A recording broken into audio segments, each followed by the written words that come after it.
Hey, fishing friends. It's Joey and Dave, and welcome back to Wind Against Tide. We are back for another week of fishing-filled fun. Fishing-filled fun, Joey. Fishing-filled fun. We've just ticked over to 8 p.m. across the eastern Australian seaboard, and we are primed and ready to go. We've got a huge show planned for tonight. We're going to talk about Dave's tuna smoking. We're going to talk about crap weather. We're going to talk about whale season. We've got the hookup and our catch of the week. Don't forget our big guest, Joey. And I was rolling up to him.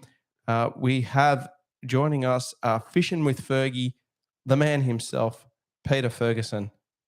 Claps for Peter.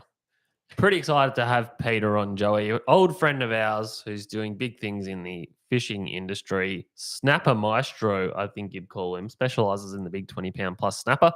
So we're going to get over to Pete. But first of all, Joe, one of the main topics of last week's podcast was you were so excited because there was a special event on the weekend. And we weren't talking about the football or some big sporting event. It was Joey's grand final weekend or something equivalent to that for Joe. That happens once a year. He's been amping it up for so long, and it finally came around. Do you know what I'm talking about here, Joe? I know exactly what you're talking about. It was the Aldi Special Buys ski sale. I'm emphatic about the Aldi ski sale because it's some of the warmest fishing clothes available for the cheapest price.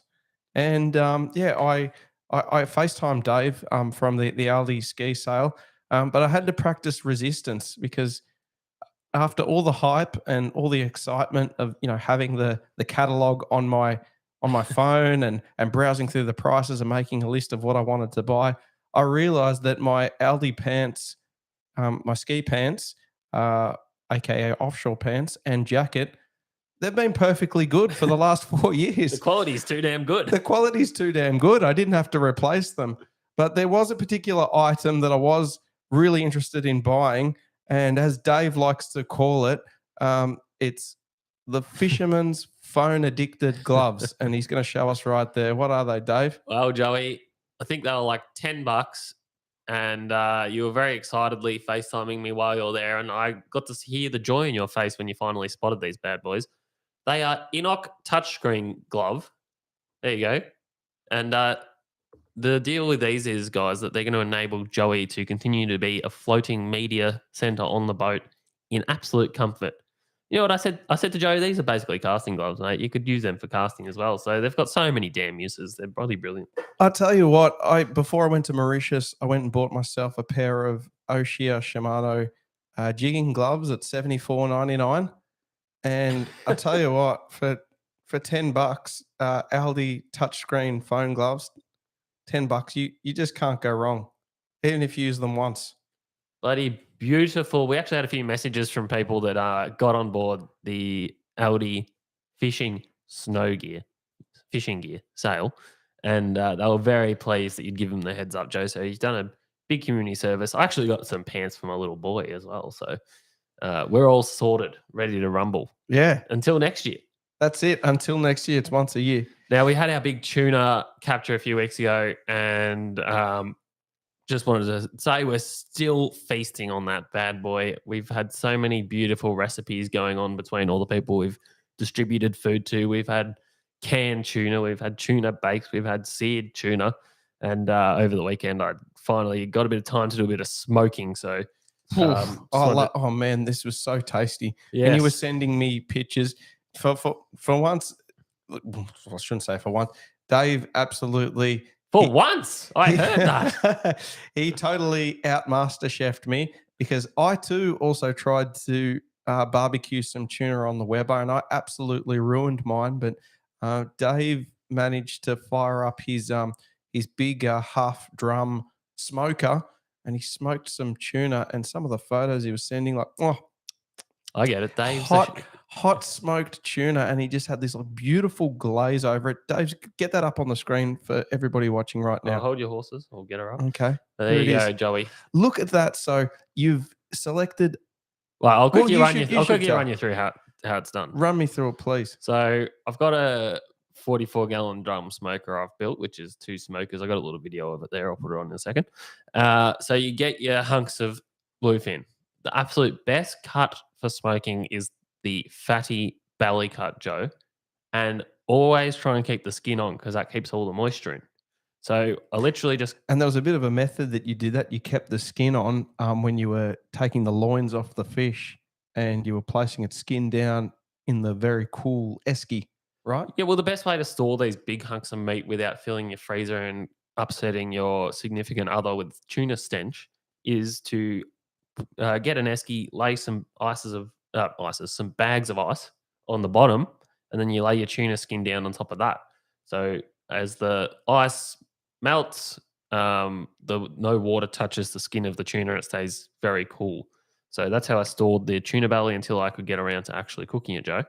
But And the fat content was really high on this fish as well, Dave. Like we had cored the fish, which coring means to cut out the gills and the innards.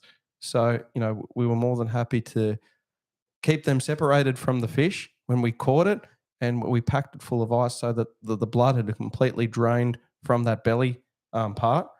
And yeah, well, there's a little video of the old smoker I built a few years ago, Joey. And you built that? Yeah, I built that. There you go. You're in heavy fabrication. That's it. The little boy's even very excited about that one. But yeah, How'd you build that? that's 2 44-gallon drums welded together, Joe. What did marketplace? How'd you get the drums? I just got them from some industrial place. I think they were filled with highly poisonous fluids before I used them. It's supposed to be cornstarch or something like I can't remember what was in them. But anyway, welded them together in a T-piece so the heat's at the bottom and it doesn't have too much direct heat on it. And then you put some nice applewood or something like that in the bottom. Yes, I'm curious, Dave. Did you use applewood chunks or chips? And I'd like to know, did you have the tuna belly with direct heat or indirect heat? You want mostly indirect. If you're using a proper offset smoker, you'd probably have a little bit less of that caramelization on there, which I actually like. But the way mine's set up, it's got the heat in the bottom, and then it's kind of the smoke rises into the top barrel. But you do get a little bit of heat through there, and that's what gives it that bit of caramelization, which I quite like. And the most important thing, Joey, is to make up a brine and brine your tuna before it goes in the smoker. Now what is a brine, Davey? So brines are basically sugar, salt. I put bay leaves in there, chili flakes, some herbs. And I actually put a dash of sparkling white wine as well. Yeah. And you just put the tuna in there for like 2 to 3 hours. Right. So how do you apply, you had such a big loin of tuna. How did you apply the brine to the loin of tuna? Oh, you cut it into chunks and put it in Tupperware or whatever you've got available. And how long would you let the brine marinate in the tuna loin for?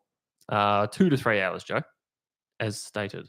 Mm-hmm. So yeah, and then pat it dry, put it in the smoker, and put it in there for probably a couple of hours, and then you end up with beautiful smoked tuna, which can then be used on a dip platter or in a pasta bake or whatever you want. So, and that's the beautiful thing about smoked tuna as well. Like once it's actually cooked, it stores beautifully for. Oh gosh, I would think it stores longer than keeping it fresh, Dave. You were putting some on pizza and doing other wonderful things with it. What were the other things you were doing with it? Oh, okay, here we go. Got some smoked tuna on homemade pizzas right there, Dave. Yeah, well, basically when that tuna's coming up to the end of its fridge life, which it was, it's a good idea to then turn it into something like that where you can store it for a bit longer. Jarred tuna is the optimum because you can keep jarred tuna for like 2 years if you really want to, probably more, as long as it's sealed. So you're saying that smoked tuna, you could like just dunk that into like a jar of olive oil with like some chili and herbs and spices, and that would be smoked tuna jarred? Well, you could. You don't need to jar it beforehand if you smoke it beforehand if you're jarring it though. You can just it's got really nice flavor if you just put it in the jars with the oil and ingredients and do it that way. But yeah, beautiful way to use. And remember, what was a special capture, Joey? So, if you're going to keep fish, you got to honor it by cooking it and enjoying it, I think. And that was bloody beautiful. Joe, there'll be no fishing this weekend, though, will there? The weather looks absolutely atrocious, and it has been atrocious for about a week now. In fact, it's been a crap year all around for weather. Look, most of us look forward to the weekend or at least a Friday to go fishing, and it's just strong southwesterlies Friday, Saturday, and Sunday this week. It's a quick wrap up. It's going to be absolutely terrible. But I'll tell you what I do have earmarked on my fishing calendar is the next full moon is actually due for Sunday, June the 4th. So Sunday full moon. Do you know what that tells me? That Friday and Saturday, the lead up to that full moon in June, it's going to be on like Donkey Kong, provided the wind allows us to get into the ocean. But maybe if you're not an ocean fisherman, you might want to consider going fishing. The lead up to the full moon is always a recipe for fantastic fishing, whether you're off the boat or off the boat or off the land. Well, we've got a few projects we're lining up here, Joe, but one thing I would probably put out there for those that are wanting to chase the big tuna close to home is we've got whales starting to show up, Joe. Now, you're not allowed to go too close to these whales, but generally they are a good indicator that the right bait is in the area that the big tuna are going to eat. So this is just starting to happen the last couple of days. We've seen a number of sightings off Phillip Island and off Cape Shank. So once this blow drops off, good time to be out there looking, especially approaching a full moon. Well, when we were on our way back from Port Mac, we were talking about Apollo Bay tuna as well, and I mentioned Andrew Pawsey and Joshy went out and successfully caught a Apollo Bay tuna, and Dave rightly mentioned. So, no, there was no skill in that. They were blind drunk and just following a whale around all day. Yes.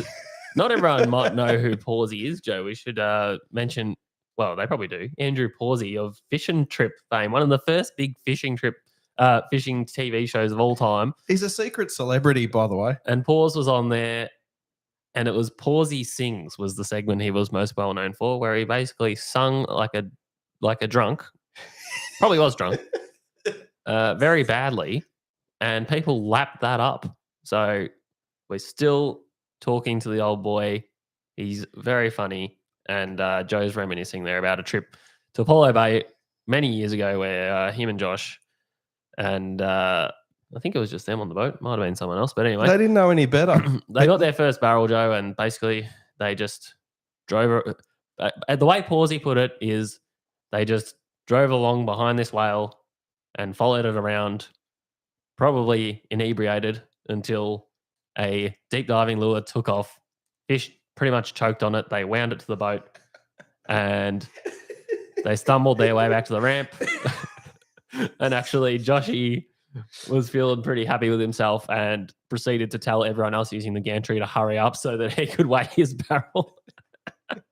And then they made sure they weighed it quick smart so they could get off to the pub. And that was the story of their first barrel, Joe.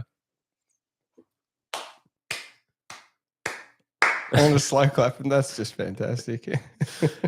Yes, good times. Good times ahead with some great fishing. But the point of the matter is, when the whales start to come in past our local offshore waters, that means that the bigger bait has arrived.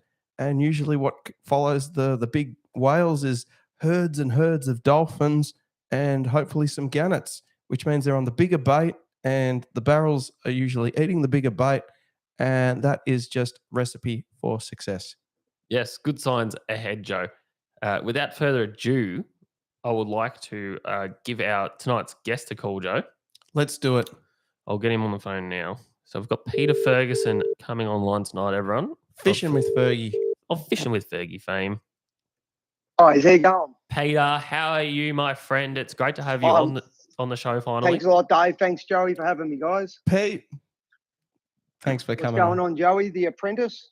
Yeah. Oh, I've got that in my show notes, Pete. It's at the bottom, but since you mentioned that, people may not know, but Joe actually owes you his life currently. You taught him everything he knows. Everything, doesn't he, eh? Yeah. You were his master What's the Star Wars analogy here, Joe? He Um, was your Yoda. No, it was. Oh gosh, it escapes me now. He You're was the your Jedi. You know why, Dave? You know why I left real estate? Because So Joe I didn't have finally to work with overtook Joey you. anymore. Because I didn't have to work with him anymore. Oh, I thought it Oh, was that's because funny because that's what I said about you. I thought it was because he started to show you up, Pete. Yeah, probably. He does that, He's doing that to you on the barrels these days. Yeah, I know, but little does he know I prefer to be steering the wheel and not winding the handle. So jokes on him. Now, Pete, you have of recent years started your own fishing TV show called Fishin' with Fergy. You're on YouTube and C31. A new season started about a week ago, didn't it? How's that one? Yeah, 2 weeks ago, started off with a bit of a bang. We had a good show at the start with Quinn Scott and Barlow with us chasing the squid. That was a very funny show. Yep. Yeah, no, Very I funny. watched it, Pete. You had a ripper session on the squid out on Western Port, I believe, wasn't it?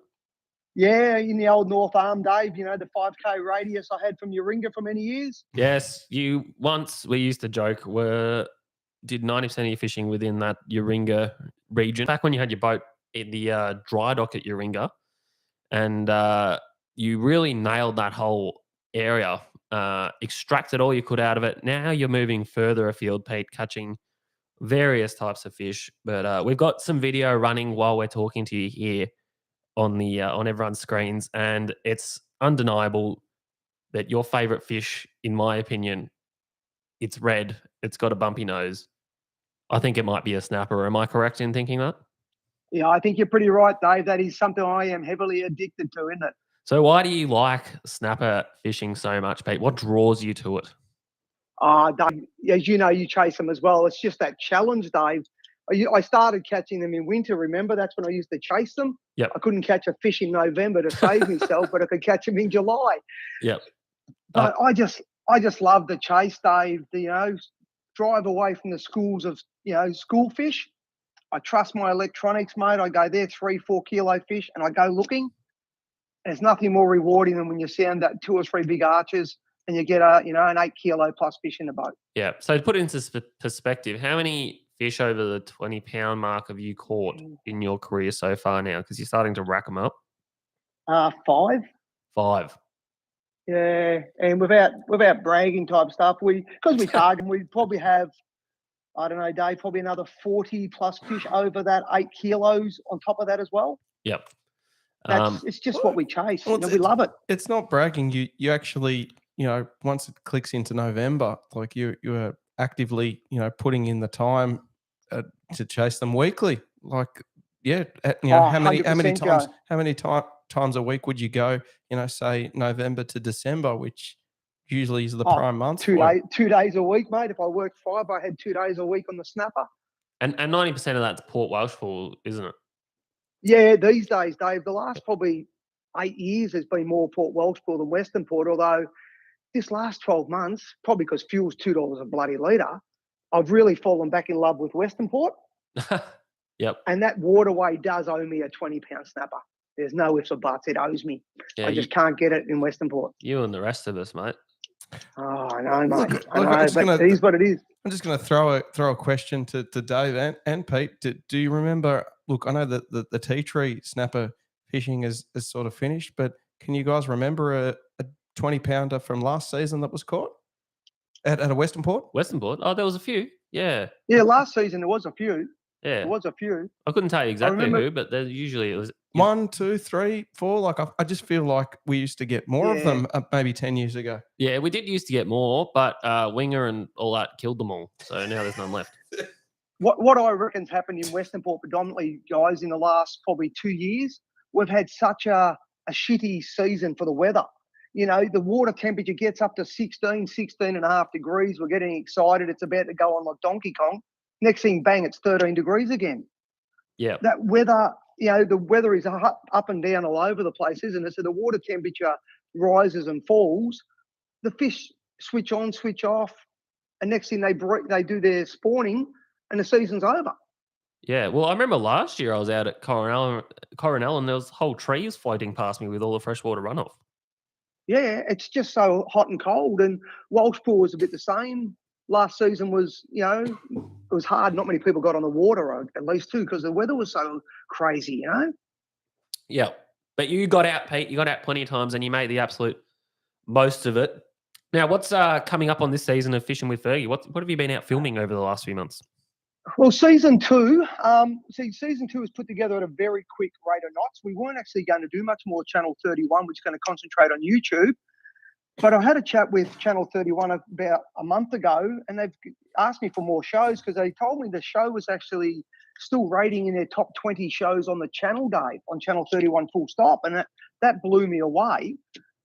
So I said to him I could put together season two fairly quickly off footage that I had already. Some stuff had been on YouTube for 5-minute clip, but I had 30 minutes sitting on a hard drive. Yep. So I put together season two reasonably quickly. There's some new shows in there and some rehashed, but because that's a bit of a filler season. Does that make sense?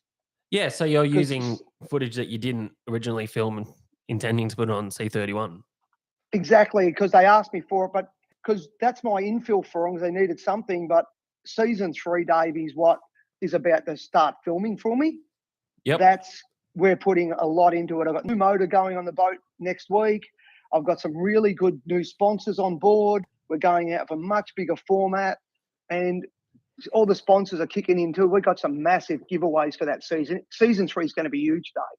We're really going to step it up about 10 notches. So can you tease to our loyal viewers what's some of these giveaways that might be coming up? Can you do any teasers, Pete?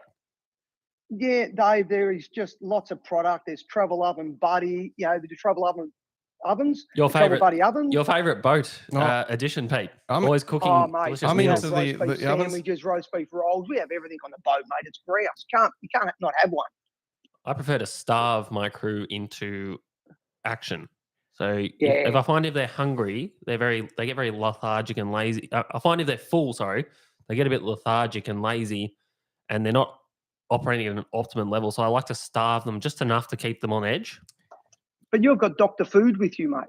No, he's got very slack of late. No, I've been fishing with Pete before. I quite enjoy his onboard catering on It Gotta Be Red. He has his camper oven fired up, and we've got some slow cooked beef in some beautiful juice and gravy, and we've got some fresh damper rolls, and we have beautiful hot roast beef rolls. I really enjoy that on board Pete's, and that's thanks to Penny, by the way. Oh, thanks to Penny. Come on, guys.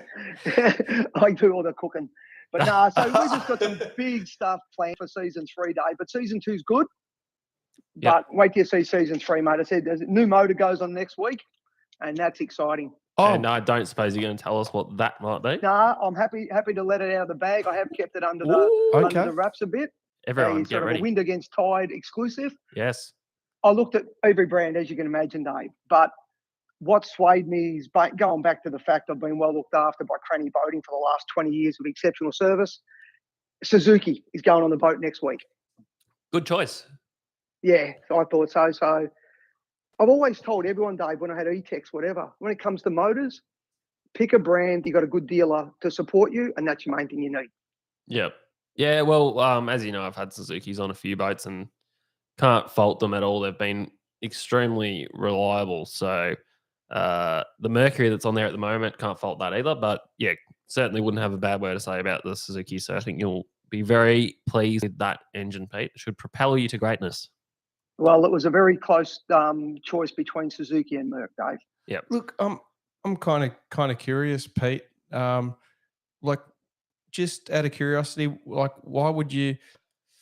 At what point do you decide to change an engine over? Does it get to a certain amount of hours and it's not so good for resale value? Or I'm just kind of curious on just the psyche in changing over a motor, because look, it's just related to cars for a second. Look, you've known me for a long time. I had the same car for 12 years, and I've just been through a family that holds on to things. But is there actually a benefit in saying flipping your engine before it does too many hours. I think it's when the sponsor dollars dry up, Joe. That's when you make a change. Nah, not quite, but a bit like cars, Joe. You've known me a long time now, and how many cars have I owned? Yeah, I don't like if you- owning most things out of warranty. Yep. Yes. Yeah, but So back it's to just that dealer time. support of it and warranty Yeah. period. Yeah, pretty much, Joe. And I guess end of the day, the opportunity presented itself that I could. Yeah. Hey, for people that don't know, you've been running the same boat for a very long time. What is the vessel that you've loved so much and you've stuck with for so long? It's a Tournament 2000, which unfortunately they don't make anymore. As you've been in it, both you guys, it's a good, reliable hull, and it does everything I want and doesn't give me any grief and gets me home. The roof's a bit low. Yeah, only for you. I can cuss Beautiful myself for a few me. times. And also, it concerns me that my head's basically up at about the radar level. So I feel like my brain's been radared a few times on that boat. Don't worry, Dave. It's not going to do any damage, buddy. No, I can't. You can't do any more damage than it's already been done previously. No, so no, yeah, not going to happen. Joe, have you and thought I can tell Joe's about to ask you about your radar. Go on, Joe. Has it got bird mode? Have you, Yes, have it you has, thought? Joey. Have It's you, got bird mode. have you buddy. thought about upgrading to the helicopter? No, Dave. I don't need to, Joey. That radar I've got has actually got bird mode in it, mate. What? So you telling me you found birds when you started your tuna campaign this year? Yeah, and as you see, I did a few tuna campaigns this year. I've actually started to enjoy tuna where I haven't in the past. We were very proud of you, Peter. You've hated them. I'm so proud of you. You know why I think I actually worked out why I never liked tuna fishing? Because you have to drive so far. No, because I was just shit at it and I couldn't catch them. Isn't it funny? You start catching them and you start liking it. Yeah, it's funny that. Yeah, next year I reckon. Next year I predict you'll be doing a bit more top water and you'll get more into that because that's where it's Well, at. I've actually done a bit of top water tuna over the years, Dave. The last 3 or 4 years, I've actually got a few. I've got 40 kilo bluefin on top water. Yeah. You know, and top water's where it's at. But Joe's laughing a bit at your puffing about the 40 kilo. No, they're bloody. How amazing are they? Did you go into them on popper or stick bait? oh, those ones. That was our first ones. Remember at Eden many years ago, where we got kissed on the you know what, and we had thousands of fish under the boat for 4 hours. Oh, that was. Didn't you say? Eden. Didn't you say? Did you have a Coke can on a hook? They were like such in a frenzy. People did that, yeah. No, we didn't get them on anything silly like a Coke can, but we were literally opening up our tackle box and going, haven't used that yet. And we were throwing soft plastics, Lacanis, jigs, cubes. It didn't matter. I could have put your hat on the hook, Joey, and would have caught a tuna. Hey, Pete, I want to get your opinion on something that's been on social media this week. I don't know if you've actually seen it or not. Are you aware of the Mad Hueys, the brand, the apparel brand? Oh, the video? Have you seen the video? Mate, absolutely shocking video in it. Well, I wanted to chat about it with Joe. I couldn't find it anywhere. It's been removed from the internet. I haven't seen it, so this is going to be a pure live reaction to this conversation. Okay, so I know I've got it on Messenger. I've got it on Messenger from a mate the other day. I'll see if it's still there for you. We better not play it in case we get sued or something. But basically, there's like a little gap between these two islands or a headland or something, and it's a washing machine of waves coming in and like a blowhole type thing, but it's a short passage, and they hyped each other up to go through it. What state is this? I think it's I don't know, Northern New South Wales or Queensland or something. Yep. And they're all yahooing and drinking and all that, and they hype themselves up to go through it, and oh mate, they all pressure each other into it, I guess, peer pressure. They try and go through this gap, and the boat collides with the rock face really bloody hard. Like, it's just quite amazing they managed to get through there. Not a life jacket to be seen or anything. And so they got through it or not? they got through it, but I guess like a pinball machine when they bounced off the rock. yeah. But I guess the argument is like, what would have happened if they all ended up in the water? Was there a support boat to save them, or would someone had to risk their life to save those guys, Joe? So the internet has been on fire about it this week, and I thought, well, we've got Pete on the phone. I'd get his thoughts on it. Well, we can't find the video. I haven't seen it. Joey, if you check your messenger, I've just sent it to you. Click on the link and see if it's still there. Okay. And by the way, check your messages, Joe. I sent you a text at the start of the show for a giveaway for someone tonight. Oh, okay. I looked at that video when it got sent to me, and I just couldn't believe it. I just thought, what an absolute bunch of clowns. Yeah. Yeah, that about sums it up. Yeah. There's no way in hell that I'd ever put my crew at risk like that. No. Or my own life, you know what I mean? That's just pure stupid. It's the best way of saying it, Dave. That was stupid. Well, the thing that I found when I watched it was it really did seem like there was a bunch of guys that egged each other on. I think if it was just one or two of those guys on the boat, they would have turned around because it just was obvious that it was not the day to be doing that. And I know that there's days where you could do those sorts of things that would look cool with a drone and whatever. But as soon as you get that white water and the backwash in there, you've got no grip with your prop. You've got no control. Mate, he's got a drone up in the air. I'm watching it right now. He's got a drone up on the mobile phone and a hard top, and they're speeding through. Oh, geez. So it's intentionally, let's be a bunch of idiots. And look, they're lucky they've walked away with their lives, I guess, isn't it? Yeah. That could have gone so south so fast. Yeah, absolutely. Now, but anyway, Joe's just don't give it any more airtime, is what I reckon, mate. Joe's just over here watching it while we're live broadcasting. Hey, while we're talking about Joey, guess what I actually went and did yesterday on the way home from work. Did you go to the Aldi ski store? I went into Aldi. Did you draw some mustaches on all Joe's for sale signs for O'Brien's? That's it. I did that last week. But there's one around the corner from me. I do it every day. But I actually went to Aldi and let's see what they had. Even though those gloves, I've had them for about 3 years. I've got 2 pairs of those gloves. Yes, they're handy. You can't wear them on a boat though, surely. Bloody oath I can, mate. Since I lost 40 odd kilos, mate, trust me, I feel the cold, mate. I brought sexy thermal underwear from there yesterday. They're thermals. Yeah, thermals are good because people can't see it. That's right. You can't be outwardly judged about wearing thermals. But I wear those gloves to drive the boat when it's 5:30 in the morning and there's ice on the boat, mate. Trust me, I'll wear those gloves to drive. There you go. See, Pete doesn't like putting his hands on a cold steel bar either. Look at that snapper! Look at that snapper on your screen right now, boys. Look at that. Love it. I've only seen it about 100 times. So you've reposted. I just tell you something though, Dave. You know what makes that fish so special for me? What's that? I slept on the boat. I slept on the boat overnight. Yep. First rack of rods in the morning, I sounded 3 arches anchored, and that was my very first snapper for the Welsh pool season, just gone. Yep. And it went 10.15 kilos. What month? November. Yep. Very first fish of the season, and it's and I actually, when I was filming it, I looked at the camera and said, how cool would this be if this was a 20-pounder for my first fish? And up pops a 20-pounder. Yeah, and a male, very good-looking 20-pounder at that. And that's down at Mr. Des Holes right now, just waiting for him to get a chance to finish it. Very good. Another one for the death ball. Yeah, unfortunately, when you're fishing 20 metres of water, Dave, in big currents, they're not really releasable, many of those big fish. I release a lot of fish. Yeah, it's all right, Pete. I'm only having a crack at you. No, but it is what it is, you know. Yeah, no, absolutely. Hey, we're going to... So what's this giveaway, by the way, Joe? Did you look at that?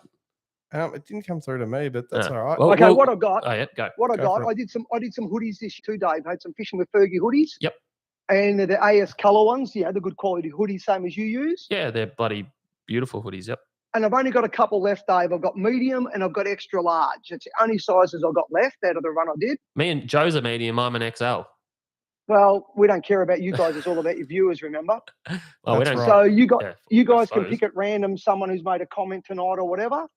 And they can have it's a medium or an extra out large. Unfortunately, that's all I've got left. And I'll post it out to them, guys. All right. Anyone on our live feed that wants to contribute tonight, we'll pick our favourite contributor. If you pay me and Joe a bit of money. What about a super chat? If anybody gives you a 1 cent donation, donate them 1 cent, you're going to draw.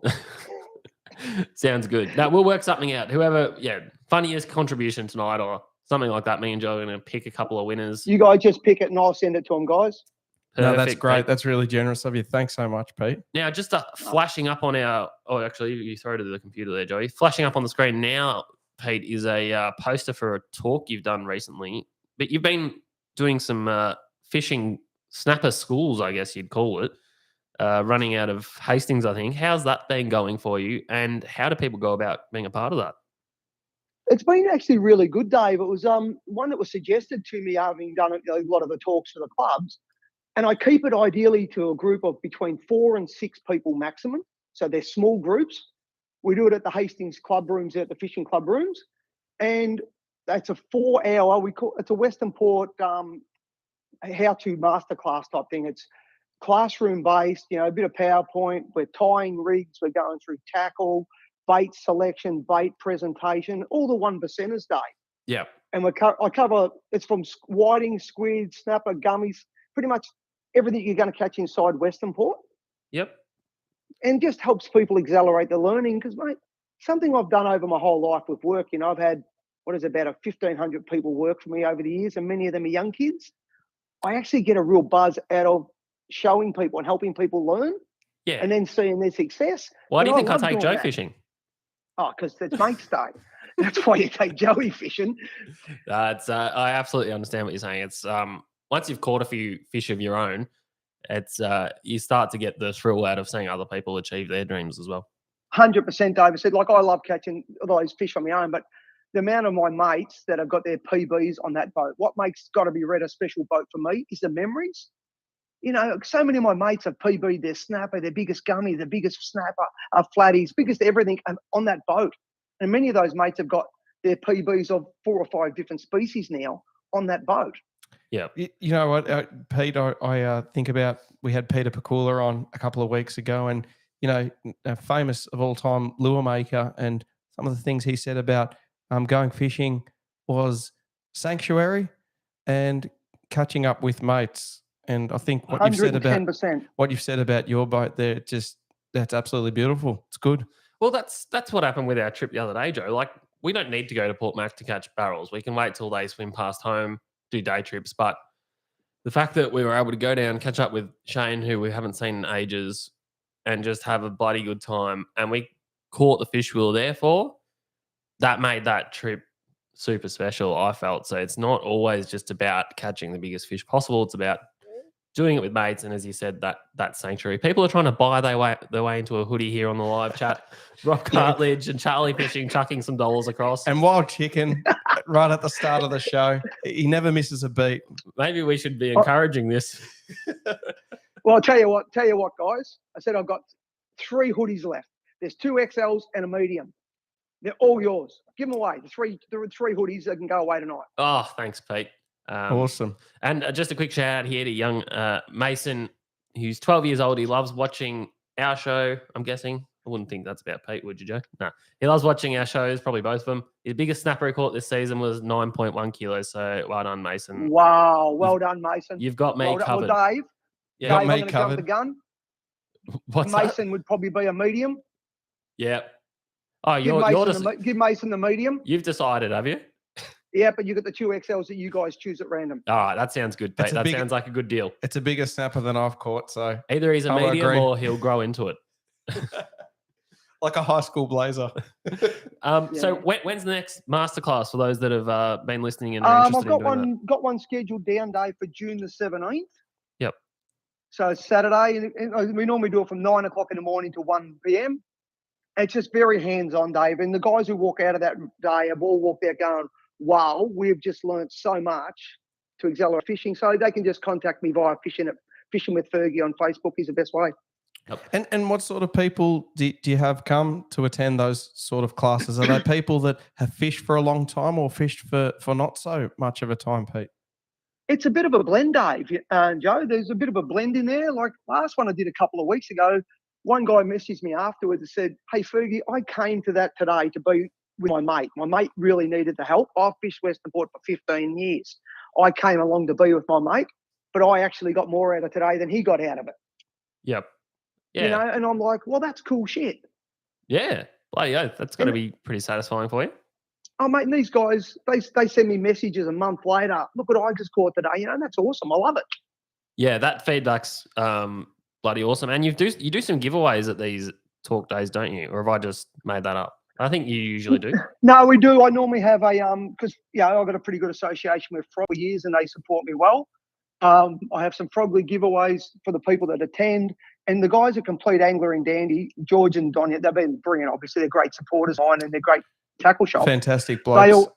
Unbelievable. But George actually and I had a chat, and George actually gives me a $50 gift voucher for everyone who attends the course.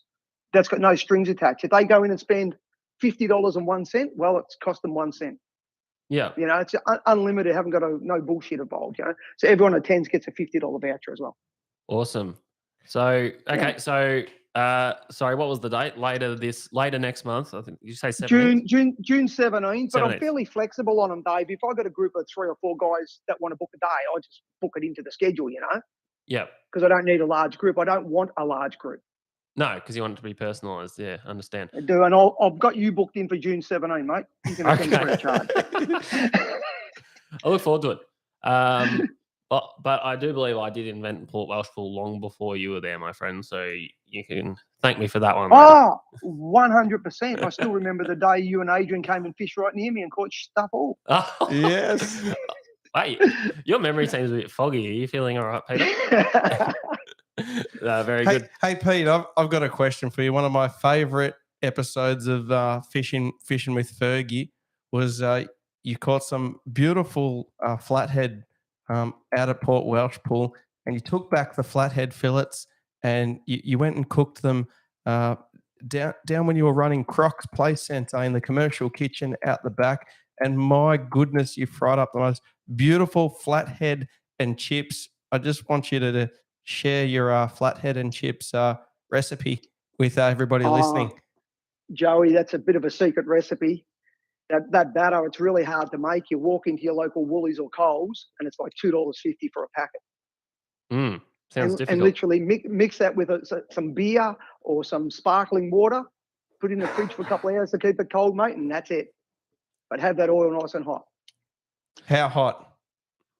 180. I know what you're taking the piss there, Joey. I'm watching you. No, I'm not. I've got the live stream going in the background. I can see your stupid face. I'm not. I love that. That was your face on the screen. I don't know what you're looking at. Yeah, that's actually right. No, I love that. That was good. Enjoyed it. That's the bottom line, Joey. The batter, like any fish, and that had that oil spitting hot. It's got to be stupid hot. Have it really hot that it's almost smoking, and then hit it quickly. Absolutely. And what I loved about that, you had access to Croc's, the commercial kitchen out the back there, and using the commercial fryer there as well, the commercial deep fryer. Like the end result was bloody beautiful. I really loved it. I even ate some of that, Joey, and I don't eat flathead very often. What? You did not? Yeah. I'd almost eat Dave's tuna that I saw before. Almost. That looked bloody good, Dave. That tuna belly. Yeah. That looked restaurant quality. You showed Joey up there, mate. No, he did. He massively put me to the wall. When you disappoint your wife by only bringing home tuna constantly to eat instead of white flesh fish, you've got to invent ways to make it taste absolutely delicious and get some variety into your cooking. So I'm a bit of a tuna master chef, Pete, if nothing else. Well, we rarely eat fish in this house, Dave. It's sad. The amount of fish we catch, we rarely eat it. But my friends and family, well, they eat well. You'll learn, Pete. We'll make a refined food enjoyer out of you yet. Hey, we've had a few people send in a few questions, Pete. So before we let you go, we're going to ask a couple of them. Chris Cassar Fishing Charters has quite an off-centre one here. With your history owning some Red Roosters, he says, is Red Rooster a front like in Breaking Bad? He's never seen anyone eating inside. And I must admit, I've had similar thoughts about the old Red Rooster. You used to own a couple, Pete. Is it all a fraud? No, it's actually not, Dave. And it's one of those funny things. If the food's done well, I still reckon it's the best chicken in the country. But fast food's a funny one, mate. You can drive past it 2 minutes and say, geez, that's dead, and come back 5 minutes later and there's a queue at the door. It is just hit and miss. But yeah, Red Rooster, they certainly don't have the market of KFC, put it that way. So confirm, Chris, is some sort of front. Chris, yeah. I love that. And look, and this is going back to when I first met Peter, somewhere around 2010, and we used to bring out a hot chook cut up into quarters on the boat, and we had some beautiful Red Rooster and chips, and it was beautiful chicken, absolutely. Yeah. It is still done. If it's done well, Joe, it's hard to beat. We did work that formula out pretty well. Hence, the stores we had did trade pretty well. Yeah. Hey, Pete, another question. Where's your favourite overseas fishing destination and favourite fish to target? Vanuatu. And that would probably be either Wahoo on lighter gear or May. Love catching May. I am excited. As soon as this boat has its new motor, I'm going to Portland, and I hope there's still May around. Ooh. I love May. They're a bit of a flash in the pan thing down there, so you want to be lucky to get onto them. If I get a good day's weather, I reckon that seriously at the moment, why has not many people caught many May for the last few years and many albacore? Who's been going to the shelf? You don't need to go to the shelf, do you? Yeah. Well, I don't even think these ones were at the shelf that were getting caught a few weeks ago. So maybe I there's know, more but out there. How many are at the shelf, do you reckon? Not many, Pete. So we'll try. Hopefully, I'll get out there. Hey, just to loop back on your engine, Pete. What horsepower were you applying to the boat? 200, Joey. The biggest the boat's rated to. Yep. Yeah, 200 horsepower. Now, is that was your Evan Rood that's coming off? Was that a 4-stroke or a 2-stroke? I was just kind of curious. No, the Evan Roods are a fuel injected 2-stroke. Come on, Joe. You should know that, Joe. Fuel injected 2-stroke, unbelievable power. That's why they've departed the market. Well, I know, but that's what I'm saying. Like, okay, so a 200, injected one, is it going to be, the same as a 4-stroke 200? No, you know what I mean? No, Joey. Am I going to have the same raw grunt that I'm used to? I don't think so. No. But I can tell you, for the last 18 months, mate, since these fuel prices are going as high as they are, I don't spend much time at full noise, I can tell you. So I think it's going to be – the Suzuki will perform more than adequately on it. So it's the economy is what you're looking for mostly? A bit quieter. The G2, Joe, that's been an absolute beast of a motor. I've got 850 hours on it with not a problem. And it's crazy good on fuel, but it's a bit noisy. The 4-stroke will be nice, particularly when I'm filming and trolling. That's where the 4-stroke's going to be really nice. Yeah, so it's going to be very difficult for a 4-stroke V6 to match the whole shot takeoff power of a direct injection 2-stroke, but there's 110%, Dave, 110%. But there is, you weigh these things up, there's positives and negatives to everything, and obviously you can't buy another E-Tech now even if you wanted to. So moving into that 4-stroke with the dealer that you've got a good relationship with should suit you perfectly, and I look forward to hearing how that one goes for you. Well, what I think the main thing about a Suzuki to me, Dave, I reckon it's the Land Cruiser of the outboard market. The resale is just off its head. Yeah. So when I want to upgrade it, whatever, or sell the boat in 2 years' time, I'd like to do a new boat in the next couple of years. The resale, unbelievably good. That's a big sway point. Well, I had when I pulled the Suzuki off my boat at the moment, it had 2,700 hours on it, Pete, and I still got nearly $10,000 for it. Well, there you go. That's one of the things. Yeah, resale is a big thing, mate.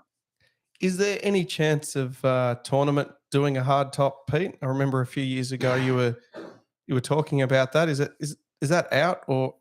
Well, they actually built it. They actually built it, Joe. I did a lot of the research, a lot of the planning of the hard top of that boat for tournament boats, and then they sold the brand and molds to the Haynes Group, and the Haynes Group put them into production. And they sold a few of them, then they shelved the molds, Joey. So killed the boat. It was a bloody good looking hard top too. Would your next boat be a hard top? I honestly don't know. I reckon it'd be good, but I still like it on those really early mornings and foggy. Even with the radar, I still like to open the zipper and be able to look out there. I'm getting older; the vision's not as good, and you can't sometimes beat opening that clear and actually being able to see. Yeah, the visibility out of the soft tops is really good. Not even with, say, Rain-X applied to the windshield and wipers. No, reflections, Joe. Like you can turn off any light in a boat. Like when you're driving at night, normally turn off all your lights as much as possible. Have no cabin light on, so your vision, it works better. Shane points out that I never flushed my Suzuki, and might I add, it got reversed underneath the water several times by the previous owner. So that adds to the reliability. Why didn't you need to flush it though, Dave? Because you use the thing regularly. If you've got any outboard that you do lots of hours on, the motor's going to last. The enemy of an outboard is coming home today and forgetting to flush it, and 3 weeks later it's still sitting in your driveway. That's what's going to kill you. The salt dries in the jackets, and that's the damage. If you're using it weekly, mate, it's not an issue. That's it. Hey, I apologise to everyone if there's a bit of coughing in the background. What other questions did you have? Any other questions? Oh, sorry, mate. Winding us up here. No. I've got all night for you guys. No, we're nearly done. A bit of coughing going on my end, so I do apologise for that. I'm still kind of sick after about 3 weeks, so COVID. yeah, I mean, over here at Joey's house, super spreading the COVID around. So there's a question here, probably for everyone. Have you fished off Walkerville much? If so, what have you Ooh, caught out there? good Have you been to question. Walkerville, Peter? No, Dave, I actually have never fished out of walkie. I'm not a fan of boat launching off, sand and stuff, particularly the size of the boat. But I've got some good mates up there. Mate Kevin Jones, he fishes at heavily. Rob Cartledge is in there tonight. Rob fishes at a lot, I know. It's School Shark Central, that joint, mate, and big whiting.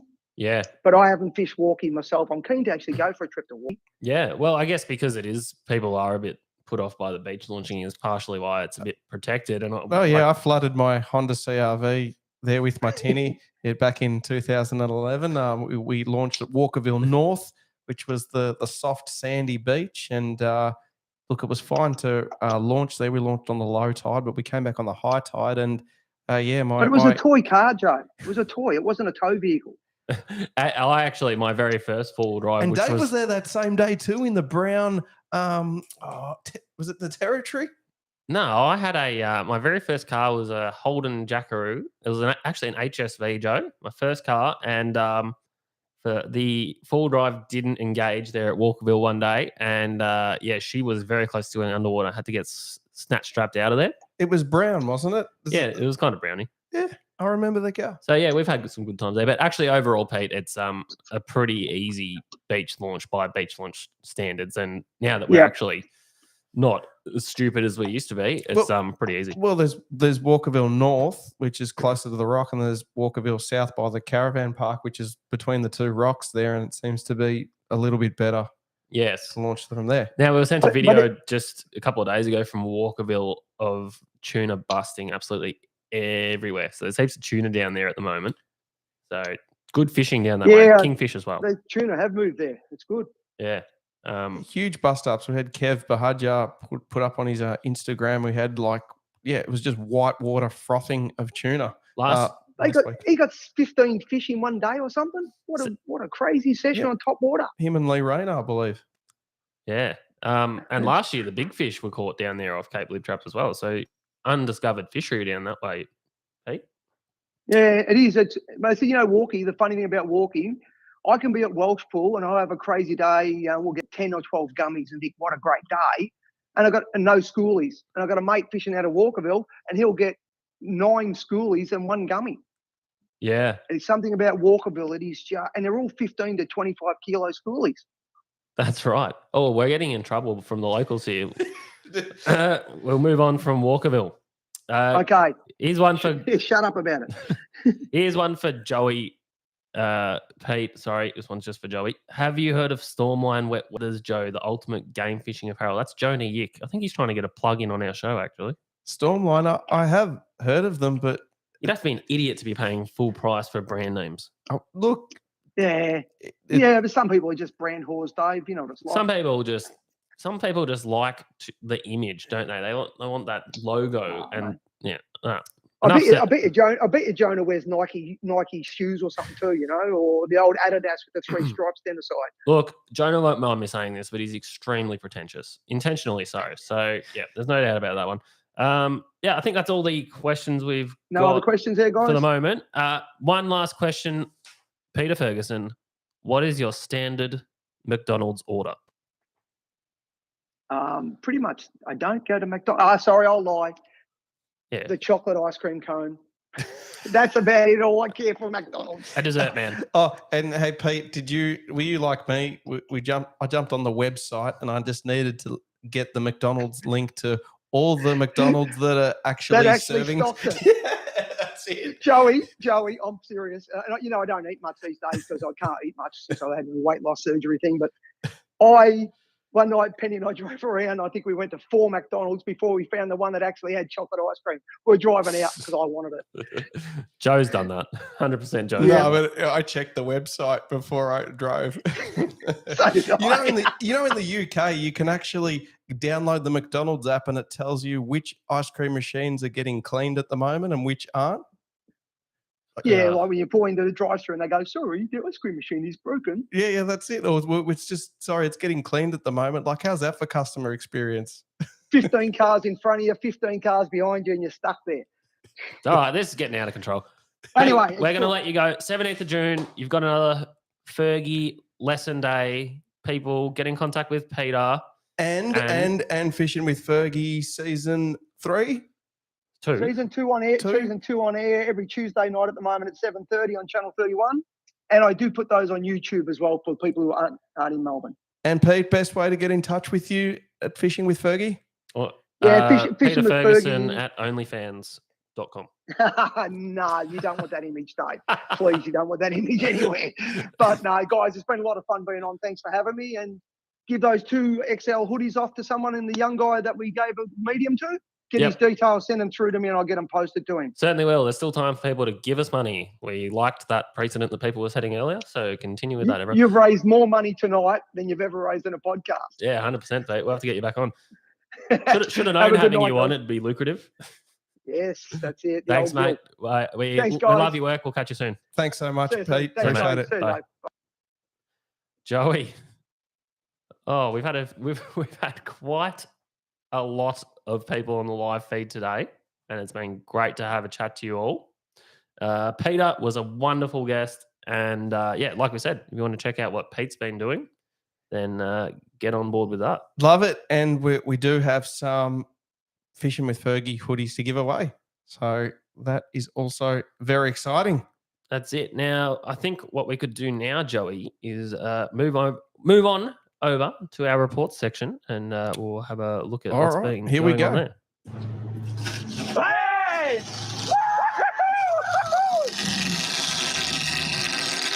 Welcome to the Hookup, where we go around Australia and indeed the world for the freshest fishing reports. Joey, been a big week as I just fix a little tech issue we've been having super smoothly, might I add. Nobody's ever going to know that just happened. No, of course not. I don't actually know how that happened, but we've fixed it, so don't worry, everyone. The Hookup. First of all, hot off the press, contributor, good friend, and big fan of the show, Jonah Yick. Now, he was being facetious when he was messaging us on Messenger about he's hooked up to a small tuna, but he hasn't. He's trolled up a very large tuna that's placed beautifully across the lap of his Stormline fishing wet weather gear. This guy has it so good that hasn't bothered trolling for tuna all year because he's been catching swordfish out of the shelf. Glass calm across the beautiful rock formations of the eastern seaboard of Tasmania, and he's got a Meteorus tuna dangled across his lap. That's right. So I think it was about 10, it was probably earlier than that. Jonah messaged us and said he'd death spiraled, he'd given up. Day was basically done. Me and Joe had a bit of a chuckle at that because 11 o'clock. He'd only been fishing for 3 hours. I think he's gotten so used to being so successful at fishing that he thinks that he will just catch them straight away. It wasn't to be. He had to wait all day until 11 a.m. He got the bite. And massive bust up in Munro's bite there at the peninsula at Eaglehawk Neck. He was the first one through, and he was very upset he hooked the smallest fish out of the pack, but that's the result, about a 60, 70 kilo bluefin. And not to mention the run from Eaglehawk Neck to Munro's bite is how long? Kilometres wise, it would probably only be about 5K or so down the coast there, Joe. That's just at a guess, but it's probably one of the most protected spots down there and the least seals. Now, there's a photo up here of what was in its stomach contents, which is something we've seen in a couple of fish we've caught. It's actually a paper nautilus, which is pretty interesting. Wait, so is that like a bottom-dwelling shell thing? Or They're not bottom-dwelling. They are mid-water, I guess, pelagic, you would call them. Oh. They're a squid that lives in a hard exoskeleton shell. And there's a photo of one that Jonah's even sent through from the World Wide Web. Looks like something out of a nightmare. But they're basically a squid with a shell. And tuna eat them. It definitely looks like the first inspirations of Alien versus Predator. They definitely imagine that latching onto your brain, Joey. They referenced the Nautilus before Alien and Predator were incepted. So there you go. There you go. So beautiful day for for Jonah out of Eaglehawk Neck. He's done it again, the boy, 60 kilo bluefin. Next update I've got for you, Joey, is we had the Canberra Yellowfin tournament on up at Bermagui over the weekend. Some really cool captures coming from there, including a striped moan, as you can see there, and some really nice yellowfin tuna up to around 40 to 50 kilo coming out of that competition, which is awesome to see. Yellowfin are making a bit of a comeback. There's been years where there hasn't been any yellowfin caught in that tournament, just a few years ago, and they're sort of coming back a little bit with a vengeance. Yellowfin, unfortunately, take a lot of commercial pressure. When they're small, they get caught on the fads and stuff in tropical regions, Joe, and a lot of them don't make it to this big, so it's good to see some of them coming back. So we've got a few photos just come through from there. And that was a pretty successful tournament there. Some nice yellowfin caught, Joe. Love it. Look, normally in May in the south coast of New South Wales, yellowfin, it used to be absolutely famous. So it's good to see that fishery is still in pretty good nick. Absolutely. Needless to say, barrels down at Port Mac and Portland going quite well before this last bit of weather. The charter boats at Port Mac have been catching a couple of fish a day on bait and lures. And same down at Portland, Matt Hunt and a few of the other charter boats, they're doing really well on the barrels. He's really dominating it at the minute, Matty Hunt, and plenty of availability on charter. If you don't have access to a boat, jump on board with Matty Hunt. That's I it. don't mind that plug because he is producing the results at the moment. Absolutely. Yeah, and he's been very generous with his time on the podcast too, Joey, so we won't forget that. Absolutely. Young Memphis from Online Tackle went out this week locally and had heaps of tuna around the boat and caught a bunch of them, so they're still around. Ooh. And I might get Joey to take us through the rest of the reports here before my voice gives up. Well, we've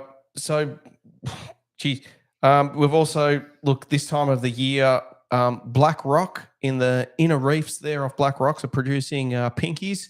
So people wanting to go out and target that, you want soft plastics, also burling up as well. Anywhere from Black Rock sort of back down to Mordialloc, from 3 meters up to sort of 10 meters. Make sure you're outside of the marine parks. And the pinkies have been going pretty good at Black Rock at the moment.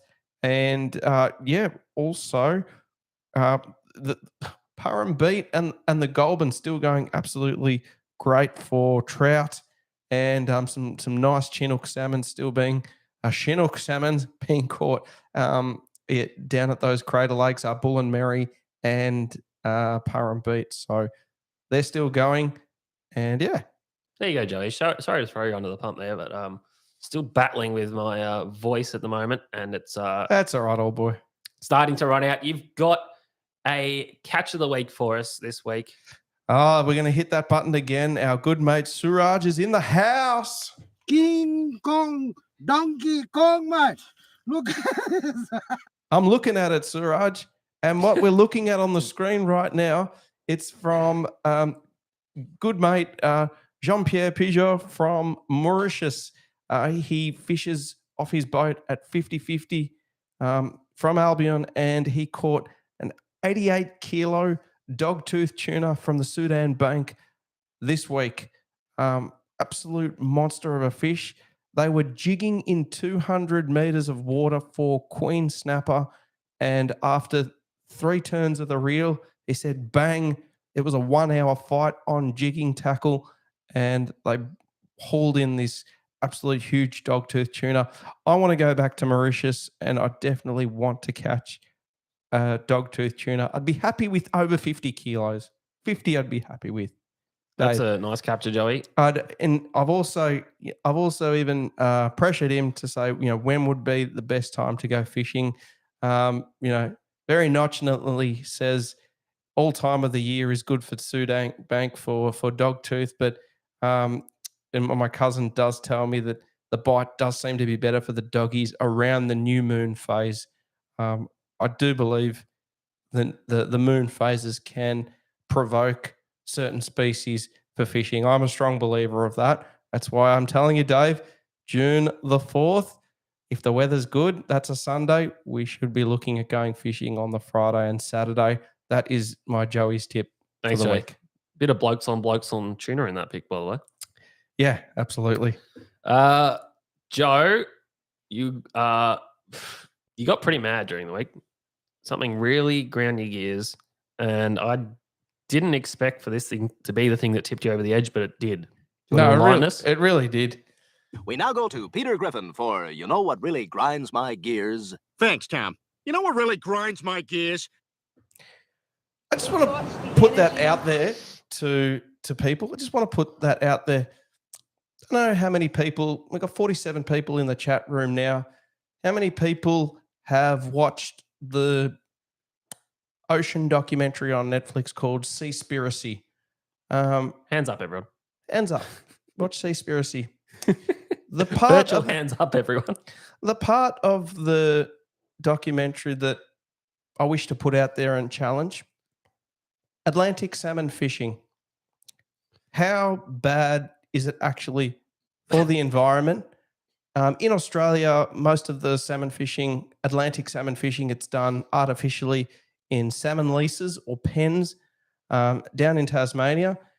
And the salmon are farmed commercially for all of the Australian supermarkets.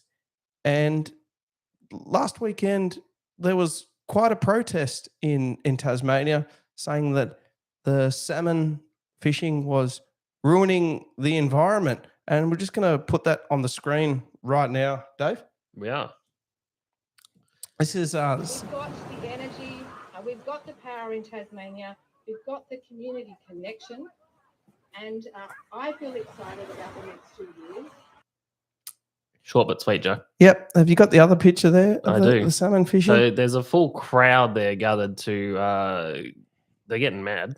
Another photo coming up here for you, Joey. Yep. So what does that banner read? Eating salmon, killing Tasmania. Question mark.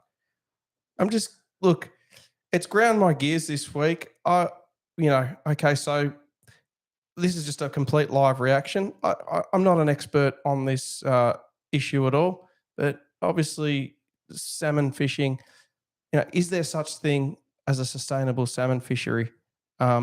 We look at, okay, say cattle, for example. Cows, they eat the grass. They're farmed for beef. Grass grows back. Well, the cow poops on the grass grows back, and that's the life cycle, and that's pretty sustainable. Apparently salmon, okay, there's the salmon are in leases.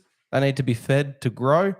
Lots of bait fish need to be caught to make the pellets that feed the fish. Salmon. Joe, basically we don't know much about it, but overall you're pissed off because you sure do like your store-bought crispy skin salmon, and you think they're threatening your very existence and your Coles crispy skin salmon buying. That's it. I want to keep eating crispy skin salmon. I don't know why these people are trying to shut me down, and that's what grinds my gears. That's it. We finally got to the crux of it. You tried to be measured. You tried to come up with some facts. Really, point blank, you don't know what the hell's going on there. Apparently, it's not great for the environment because it litters the sea floor, blah, blah, blah. They lose parts of the pens and it floats around in the ocean and it attracts seals or whatever. But really, it pisses Joe off because he can't go into his local Coles, buy some crispy skin salmon, put it in a hot frying pan and enjoy it after dinner. There was guys in canoes out there. What were they doing? Were they trying to canoe around the salmon leases? What the hell? There you go, Joey. That grinds your gears. Yeah, no. Okay, seriously, I just want to know, is it as bad as the documentaries make out to be? Because documentaries have got a great way of maybe exaggerating the truth. That's all. All right, some facts coming in from Shane there. Apparently the farms are putting dollars into fixing the issue. And people that that Seaspiracy documentary, literally they're looking at Atlantic salmon that are freaking in a dumpster, a whole pile of rotting salmon in the dumpster that have died from chlamydia and other, rotting fish diseases, and I'm just like, you're absolutely showing the worst of it. Like, I is know, it just really show- that bad? Just show that. Just show that fillet sizzling along in the pan, and that's all that Joe wants to see, all right? All I'm saying is, Joe, I think you need to do a bit more research into this one because I'll come back to you could the very windy- well you could very well be supporting a destructive farming practice without knowing it. I'm going to come back to the wind against tigers about that. Watch this space. I'm going to do some research on sustainable salmon fisheries and come back to you all. Okay, Because I'm passionate about eating salmon. I love sushi, avocado, salmon, and crispy skin salmon. there you go. I feel like that was well and truly covered there, Joe. Very nicely done. I think that will about wrap us up for tonight. So good to have Pete on the show. We need to pick a winner. We do need to pick a winner. I'm also going to mention new YouTube episode up right now. Our last trip to Port MacDonald. I think it came up really good, personally. A little bit biased. But if you haven't had a look at that, make sure you do. I think you'll really enjoy it. So on our YouTube, Winning Inside, check that one out. Hoodie orders still coming. We'll let everyone know when they come in. And we'll also let people know how many hoodies we've got left over for you guys to buy it. Joe, you want to pick some winners here for the Fergy hoodie giveaway? We've got to go back up to when. We're giving a medium away to Mason Verginus. Mason, if you want to send us a Instagram message or Facebook or however you want to send us a message, or Peter, and tell us where to send this hoodie, that would be great.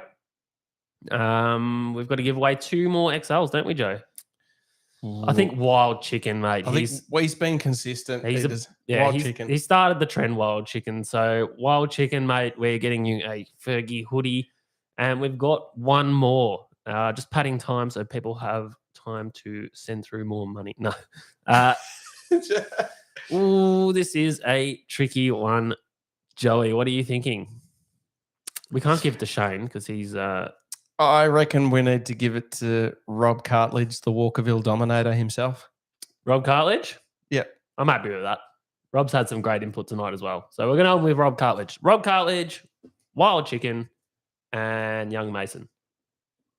Joey's writing that down. We'll organise you guys to get your hoodies. All right, Joe. Done for the week. Bloody awesome show. Thanks for having me in the Joey lair. It's been great hanging out with your fish for another week. Great hanging out with everyone on the live feed. I'm going to see you all next week. Love to you all. Cheers. Good night. Thanks, fishing friends. Make sure you find something else to do this week because it's awful for fishing. We'll see you next week.